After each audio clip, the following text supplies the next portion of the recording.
Waduh, ada apa nih rame-rame? Eits, jangan salah sangka dulu ya. Yang lagi teriak-teriak ini bukan aksi demo, apalagi komentator bola.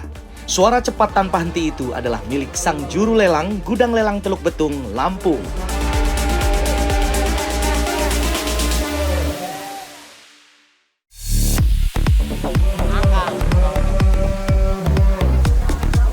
Salah fokus banget sama bahasa dari juru lelangnya. Tadi nyebutin angka 35, 34, 34 itu gak ngerti banget. Terus habis itu ada 250, 350, 500, gini-gini. Ada yang gini-gini. Tapi ternyata ini adalah kode-kode untuk pelelangan ikan di Teluk Betung sini. Keren, juru lelangnya keren. Sebelum ikan hadir di meja makan, inilah salah satu aktivitas yang menjadi jembatan antara nelayan dan pembeli. Berlokasi di Kecamatan Teluk Betung Selatan, semua ikan hasil tangkapan nelayan dikumpulkan di gudang lelang.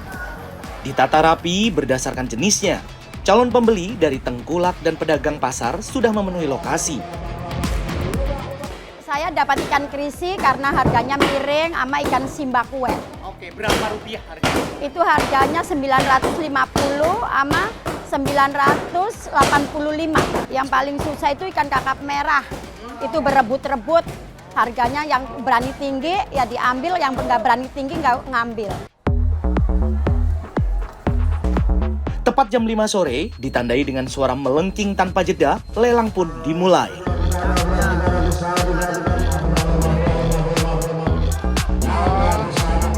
Rentetan kata yang diucapkan nyaris tanpa henti selama 15 detik sangat susah didengar bagi mereka yang tak terbiasa.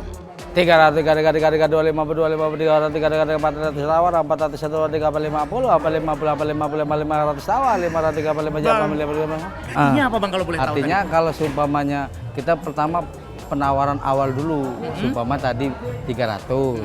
Kalau seumpamanya dari angka 300 itu nggak ada yang mau, disyaratkan dia kode gini, kita akan turun jadi 2,5 gitu. Tapi kalau seumpamanya ada banyak yang kode ngawe gini, dia akan naik terus sampai nominal tertinggi dan sampai orang terakhir yang ini baru dia dapat. Biasanya dalam pelelangan ada 2 juru yang harus diperhatikan oleh pembeli. Selain juru lelang, ada juga juru tunjuk yang bertugas menancapkan tongkat kayu pada keranjang ikan. Karena itulah juru lelang tak perlu menyebut jenis ikan, tetapi cukup memberikan penawaran harga.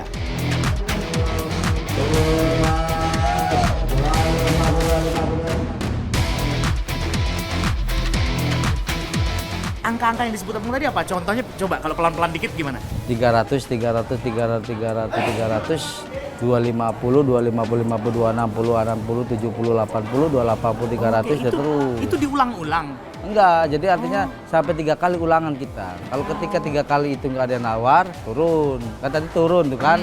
Terus itu pas ketemu angka 250, kan ada yang nawar tuh, naik kita tuh. Sampai terakhir orang yang terakhir ini minta kode itu, baru itu yang dapet. Tak hanya sekedar menjual, juru lelang jugalah yang menentukan harga awal dari ikan yang dilelang. Karena itulah juru lelang wajib memahami harga pasaran ikan yang terkini, serta bobot ikan dalam setiap keranjang, hanya dalam pandangan mata.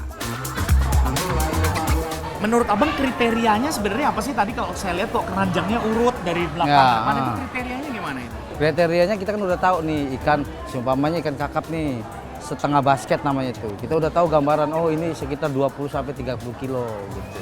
Jadi kita pasarannya tahu, oh 50 ribu di sehari, sekilonya. Kalau misalnya setengah dari 4, kan penuh itu 40. Berarti setengahnya 20. Berarti kali 50 berarti 1 juta. Kita tawar dulu buka 1 juta.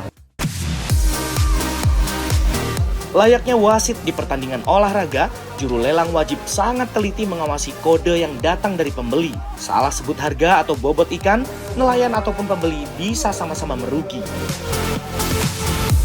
Kalau kecolongan gitu jadinya gimana tuh? Ya paling tetap yang dapat yang B. Itu aja. Berarti anggota tubuh yang paling diliatin sama Abang tuh tangan? Tangan. Sebenarnya semua. Karena dari pembakul itu beda-beda. Ada yang pakai tangan, ada yang pakai mata gini-gini, pakai kepala gini-gini. Tergantung daripada kenyamanan si pembakul tersebut.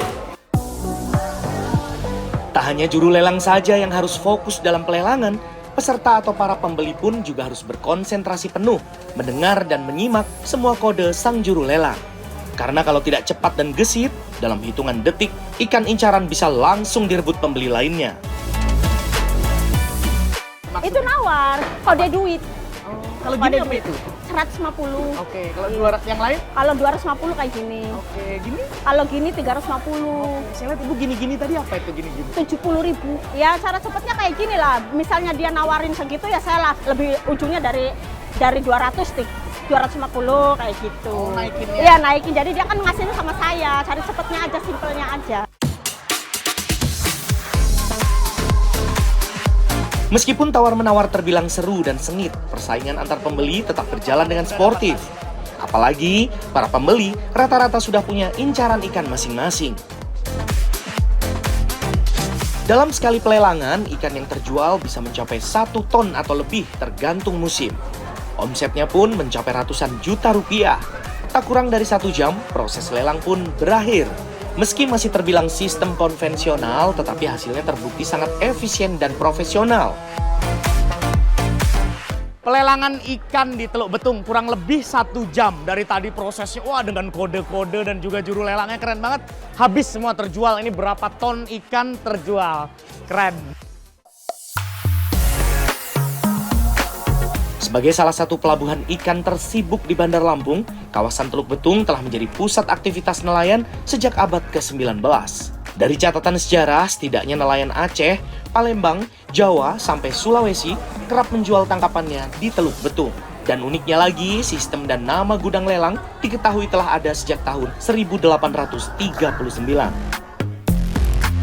Ya awalnya diprakarsai sama tua-tua kita dulu, hanya beberapa segelintir nelayan mengadakan pertemuan, mengkonsep, membuat koperasi loh Mas, untuk membantu hasil tangkap nelayan dari segi penjualan sampai perbekalan itu diprakarsai oleh tua-tua kami pendahulunya. Yang unik, meski telah menjadi sebuah profesi, juru lelang ataupun juru tunjuk tidak mendapatkan gaji secara resmi. Mereka hanya menerima upah dalam bentuk ikan yang diberikan nelayan ataupun pemenang lelang. Capek nggak sih Bang? Haus nggak sih? Ya sebenarnya Haus kayak gitu tadi. mah capek, haus sih, cuman yang namanya profesi gitu kan. Ya jalanin aja lah. Oke, Bang Rohim terakhir. Bang Ya. Rohim kayak gini tuh maaf ya. Fee-nya atau istilahnya tuh upahnya gitu ya. Itu tuh ongkosnya itu tuh dari mana sih sistemnya gitu kalau juru lelang ini? Kalau kita itu kan tadi kan ada yang namanya juru tunjuk. Nah, juru tunjuk itu kan ngambilin ikan. Setiap tunjuk ngambil ikan. Itu nanti kita lelang lagi lah, itu ongkos kita. Oh, setiap nanti itu dikalikannya Iya, berapa? Oh, gitu. Itulah upah kita gitu. Menjadi tradisi unik selama ratusan tahun, cara lelang ala nelayan Teluk Betung menjadi satu-satunya kawasan di Lampung yang masih memakai cara lelang. Tetapi, sistem inilah yang membuat pasar semakin dinamis.